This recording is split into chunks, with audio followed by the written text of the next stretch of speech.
Assalamualaikum warahmatullahi wabarakatuh. Perkenalkan, nama saya Nur Wahidah Merasahar, NIM D1B121362, Prodi S1 Farmasi dari Universitas Megareski Makassar. Baik, kali ini saya akan menjelaskan tentang farmasi rumah sakit. Pokok bahasan. Yang pertama, definisi. Yang kedua, tujuan standar pelayanan kefarmasian. Yang ketiga, ruang lingkup pelayanan kefarmasian. Yang keempat, tujuan pelayanan kefarmasian. Dan yang kelima, pengelolaan perbekalan farmasi. Definisi standar pelayanan kefarmasian. Standar pelayanan kefarmasian adalah tolak ukur yang dipergunakan sebagai pedoman bagi tenaga kefarmasian dalam menyelenggarakan pelayanan kefarmasian menurut PMK nomor 58 tahun 2014. Dua standar pelayanan kesehatan. Yang pertama, meningkatkan mutu pelayanan kefarmasian. Yang kedua, menjamin kepastian hukum bagi tenaga kefarmasian.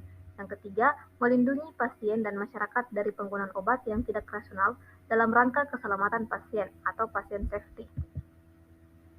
Ruang lingkup pelayanan kefarmasian di rumah sakit. Yang pertama, administrasi dan pengelolaan. Yang kedua, pimpinan dan staf. Yang ketiga, fasilitas dan peralatan. Yang keempat, kebijakan dan prosedur.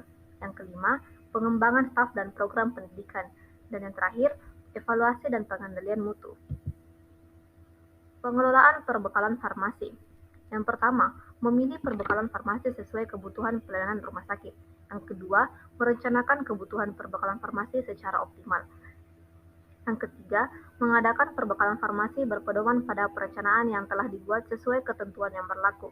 Yang keempat, memproduksi perbekalan farmasi untuk memenuhi kebutuhan pelayanan kesehatan di rumah sakit. Yang kelima, menerima perbekalan farmasi sesuai dengan spesifikasi dan ketentuan yang berlaku. Yang keenam, menyimpan perbekalan farmasi sesuai dengan spesifikasi dan persyaratan kefarmasian.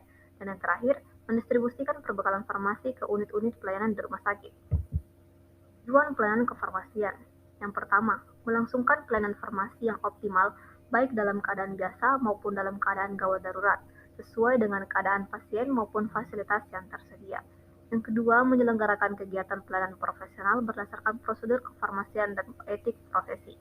Yang ketiga, melaksanakan KIE atau komunikasi, informasi, dan edukasi mengenai obat. Yang keempat, menjalankan pengawasan obat berdasarkan aturan-aturan yang berlaku. Yang kelima, melakukan dan memberi pelayanan bermutu melalui analisa, telaah, dan evaluasi pelayanan. Yang keenam, mengawasi dan memberi pelayanan bermutu melalui analisa, telaah, dan evaluasi pelayanan.